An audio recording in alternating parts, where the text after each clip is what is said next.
বাংলাদেশ আওয়ামী লীগ আমাদেরকে দিয়েছে স্বাধীন একটি দেশ। বাংলাদেশ আওয়ামী লীগ আমাদেরকে দিয়েছে লাল সবুজের পতাকা। বাংলাদেশ আওয়ামী লীগের কথা বলতে গেলে প্রজন্মর পরে প্রজন্ম গল্প বলতে হবে। সেই 1949 সাল থেকে প্রজন্মের গল্প, ইতিহাসের গল্প। এই ইতিহাসের গল্প বলতে বলতেই কিন্তু আজকে আমরা দেশ স্বাধীন পেয়েছি। আমাদের কেউ একজন তার বক্তব্য পড়ল আর 26শে মার্চে দেশ স্বাধীন হয়ে গেল, এই ধরনের রাজনীতির থেকে আমি বলবো, বিএনপিকে বলবো, তাদেরকে এই সকল রাজনীতি পরিহার করতে হবে। তাদেরকে শিখতে হবে যে আওয়ামী লীগ কীভাবে এসছে, আওয়ামী লীগ থেকে এই দেশ কীভাবে এসছে জাতির জনক বঙ্গবন্ধু শেখ মুজিবুর রহমানের নেতৃত্বে। জাতির জনক বঙ্গবন্ধু আমাদেরকে দিয়ে গেছে স্বাধীনতা, স্বাধীনতার সংগ্রাম। মাননীয় প্রধানমন্ত্রী জননেত্রী শেখ হাসিনার হাত ধরে আমরা করছি মুক্তির সংগ্রাম। এখন জন্ম সনদ দিয়ে খোলো বিকাশ স্টুডেন্ট অ্যাকাউন্ট। নিজের বিকাশ নিজে কর। আমাদেরকে প্রতিজ্ঞা করতে হবে, বাংলাদেশ আওয়ামী লীগের অঙ্গ সংগঠনের প্রতিজ্ঞা করতে হবে, যতই ষড়যন্ত্র আসুক না কেন বাংলাদেশ আওয়ামী লীগের বিপক্ষে অবশ্যই আমরা তার প্রতিহত করব। এটি আমাদেরকে প্রতিজ্ঞা করতে হবে। আমাদের প্রতিজ্ঞা করতে হবে মাননীয় প্রধানমন্ত্রীর হাতকে শক্তিশালী করার জন্য।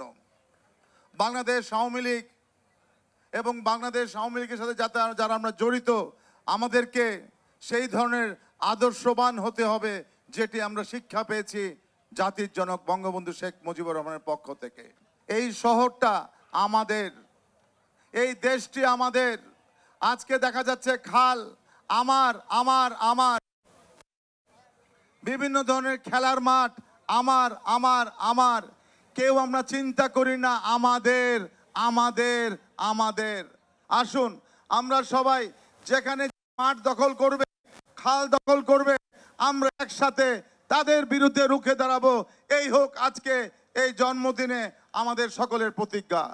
খাল মাঠ কেউ দখল করতে পারবে না, এটি হচ্ছে জনগণের। কাউন্সিলররা যেখানে বলবেন এটি দখল করেছে, আমরা যাব উচ্ছেদ করতে সাংবাদিক ভাইদেরকে নিয়ে। 28 তারিখে সকাল 7:30টার সময় ঢাকা উত্তর সিটি কর্পোরেশনের আয়োজনে মানিক মে অ্যাভিনিউর দক্ষিণ প্লাজা থেকে আমরা সাইকেল র্যালি চলবো ইনশাল্লাহ। আমি আপনাদের সকলকে যার যার সাইকেল নিয়ে আসবেন, আমরা সাইকেল র্যালি করব। শুরু করব মানিক মে অ্যাভিনিউর সামনের থেকে, সাউথ প্লাজার সামনের রাস্তার থেকে। এটি শেষ করব আমরা ধানমন্ডি 32 নম্বরে গিয়ে জাতির পিতা বঙ্গবন্ধুর বাসভবনে গিয়ে আমরা শেষ করব।